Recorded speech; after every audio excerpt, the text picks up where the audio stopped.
quels sont les... Je vais vous donner 5 éléments, 5 choses que vous devez vraiment privilégier ces vacances avec vos enfants. Bonjour, c'est le Coach Brescia, Healing and Transformation. Bienvenue sur cette chaîne. Nous parlons de développement personnel, nous parlons de maternité, nous parlons en fait d'équilibre et harmonie en fait. Et bien sûr de traumatisme, parce que nous sommes conscients que les choses dont on parle ici, on n'en parle pas beaucoup ailleurs, mais ce sont ces petits éléments-là en fait, ces petits mots dont on n'a pas envie de parler, qui minent la vie et qui détruisent la vie de beaucoup en fait. Donc dans cet épisode, à le moment de la semaine, je vais te donner en fait 5 choses, 5 avantages ou 5 choses que tu dois vraiment faire, 5 habitudes que tu dois vraiment pratiquer pendant ces vacances en fait, pour que lorsque les enfants vont repartir à l'école ou l'année prochaine, etc., ben, qu'ils puissent avoir ces valeurs, ce que j'appelle les valeurs en fait. La première chose, c'est d'enseigner à tes enfants ce que j'appelle l'autonomie. L'autonomie en fait, c'est-à-dire que où il y a l'indépendance en fait. Nous avons grandi dans une société où la fille en fait faisait les travaux de la maison, etc. Le garçon était seulement assis. Et on se rend compte aujourd'hui en fait que lorsque tu vas dans les maisons, dans beaucoup de familles, ben, les garçons en fait ils ont grandi en ne faisant rien. Ce sont des hommes en fait qui étaient des hommes qui sont devenus paresseux. D'accord? Hi. Ce sont des hommes qui sont devenus paresseux en fait. Donc tout ça a fait en sorte que aujourd'hui, en tant que maman, en tant que parent, tu ne peux plus juste t'asseoir et élever ta fille juste comme tout le monde, ton fils comme tout le monde. Non, tu dois élever tous les enfants ensemble. Enseigne-leur l'autonomie en fait. À partir de 7 ans, l'enfant, le jeune garçon comme la jeune fille, doit pouvoir faire son lit, doit pouvoir nettoyer sa chambre, doit pouvoir mettre de l'ordre, en fait, ranger certaines choses. Ça va te permettre également, d'accord, de souffler un peu. Parce que beaucoup de parents sont épuisés, beaucoup de mamans sont épuisées justement parce qu'elles se retrouvent à faire tout dans la maison. Tu n'es pas un robot, tu n'es pas une machine. L'enfant doit avoir déjà certaine autonomie en fait. Numéro 2, ce que tu peux également profiter pendant ces vacances, c'est d'apprendre aux enfants également à faire leur petit déjeuner ou à faire des petites choses, des petits casse-croûtes, un sandwich, découper des tranches de pain, mettre du beurre, mettre du fromage, on appelle ça grilled chicken. Ce sont des choses que des fois, quand tu es fatigué, soit le vendredi ou bien le week-end, si tu veux te permettre de faire une grasse matinée, que les enfants peuvent utiliser en fait, d'accord, peuvent manger sans t'attendre en fait, d'accord, bien sûr de manière safe en fait, que ça ne leur apporte pas de danger. Tu peux également leur enseigner à faire une omelette, leur apprendre à faire une omelette.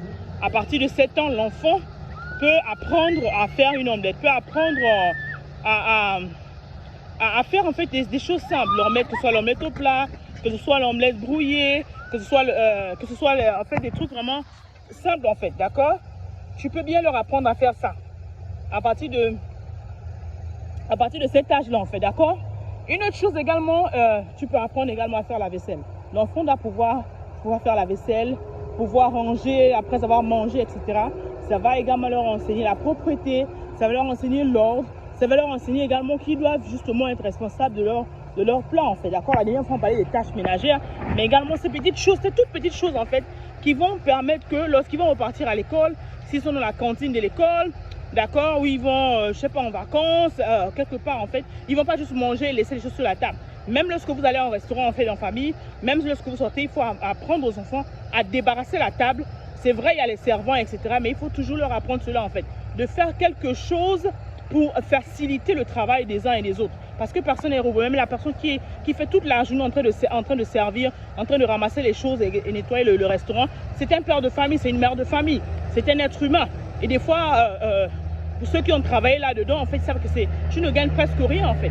Donc quand tu enseignes à tes enfants ces petites choses en fait, ça facilite la vie, ça facilite la vie et ça fait en sorte que les choses soient différentes en fait pour eux, ok? Et ça leur permet de respecter également les gens autour. La même chose en fait, si vous avez décidé que pendant ces vacances, vous devez aller quelque part, dans un hôtel, dans un Airbnb, faites également en sorte que l'enfant puisse laisser l'endroit mieux qu'il ne les a trouvés. C'est-à-dire qu'ils mettent de l'ordre. Vous n'allez pas laisser les serviettes partout. Généralement, ce que dit l'enfant, vous devez défaire votre lit en fait. Défaites votre lit et mettez les draps, laissez les draps en fait de l'hôtel sur le lit défait en fait. Ce sont les serviettes, ne jetez pas les serviettes à terre dans la douche, etc. partout. Laissez les serviettes dans un coin de la douche, d'accord, bien emballé, bien propre. Pourquoi? Parce que ces petites choses en fait, non seulement ça va faciliter la vie des gens qui vont nettoyer l'hôtel, etc. Mais également, ça montre l'image de qui vous êtes. Si une personne vous loue leur appartement, les gens qui font les Airbnb, etc. Il y a des notes qu'on va laisser en fait, il y a des reviews qu'on va laisser. Ça fera une très mauvaise impression de votre famille, d'accord? Que vous êtes venus et ce sont les petits cochons qui étaient là, qui étaient dedans. Ben ils ont bousillé ma maison, ils ont laissé ça va faire que ça va vous suivre en fait. Ça va vous suivre en fait et ce sera vraiment dommage qu'à cause de juste une petite chose, une petite habitude que vous aurez pu enseigner à vos enfants, mais que vous aurez en fait une mauvaise expérience en fait. Quand vous laissez des mauvais commentaires, ce qui va vraiment impacter vos prochaines rentals. C'est-à-dire que vous aurez du mal, les gens auront du mal encore à vous faire confiance. Pourquoi? Parce que les personnes qui vous ont fait confiance avant, mais vous avez détruit complètement la maison de quelqu'un, vous avez détruit complètement l'appartement de quelqu'un en fait. Donc tout ça, c'est l'image qui est très importante, mais ce sont des habitudes pendant que vous êtes en train de passer les vacances que vous devez inculquer à vos enfants. Et demain, après-demain, ces enfants vont comprendre que c'est très important. Ces petites choses en fait qui font la différence. Rendre la vie de quelqu'un d'autre, le travail de quelqu'un d'autre facile en fait, en faisant ces petites choses. Une autre chose également que vous pouvez avoir des petites méthodes, c'est de faire en sorte que si vous mangez en table en famille, c'est qui est de plus en plus rare de nos jours, si vous mangez à table en famille, d'accord, vous devez également, autour de la table, commencer à avoir des conversations intéressantes. Des conversations, en fait, en parlant aux enfants, ok, est-ce que tu sais comment gérer l'argent? Oui, je sais qu'en grandissant, très peu d'entre nous, on a eu des conversations par rapport à l'argent, des conversations financières. On doit parler de cela à nos enfants. On doit s'asseoir, commencer à enseigner, en fait, à l'enfant, ok, voilà, tu as peut-être 10 euros, ou 20 euros, ou 20 $, et voilà comment, en fait, il faut départager, en fait, l'argent.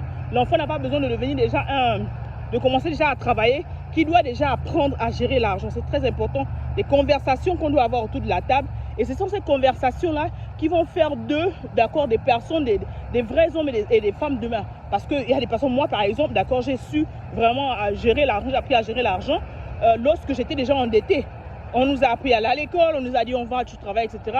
Mais je me suis retrouvée en dette. C'est quand je me suis retrouvée endettée que j'ai commencé à prendre conscience, d'accord, de comment gérer mon argent. Donc, si déjà, avec les erreurs que tu as connues en fait autour de la table, mais tu t'assois, vous vous asseyez, vous commencez à discuter en famille. Vous parlez de l'argent, vous parlez de comment faire le budget, vous parlez en fait comment gérer certaines choses en fait. Une autre chose également que vous pouvez faire pour responsabiliser l'enfant pendant ses vacances, mais, si l'enfant a pendant 16 ans, d'accord, 15 ans, 16 ans, etc., un certain âge, que l'enfant conduit déjà, mais donnez-lui une facture et demandez-lui d'aller payer en fait. Et vous lui dites, ok, voilà, c'est là on paye l'eau, vous le montrez d'abord, c'est là on paye l'eau, c'est là on paye l'électricité, c'est là on paye l'internet, etc. Je sais que ça se fait de manière automatique pour la majorité, mais juste le fait que l'enfant aille sur place, ça lui donne en fait une certaine indépendance et une certaine fierté pour lui dire que je sais, je peux payer le don. Tu dis, ok, la facture c'est combien? 50 $, 100 $, etc. Donc tu lui donnes l'argent et l'enfant va payer. S'il peut conduire, ce sont des petites tâches comme ça qui les responsabilisent très tôt. Ce qui fait que demain, après-demain, lui-même, il aura le plaisir également d'aller payer la facture lorsqu'il a consommé en fait l'eau, il a consommé le courant, quand il aura son appartement en fait. Je vous assure que des petites choses comme ça qui les rendent indépendants très tôt, parce qu'on en a parlé à la maison, on en a discuté à la maison et qui feront de nos enfants en fait, ou nos petits enfants demain après-demain, des meilleurs citoyens en fait du monde. Ok?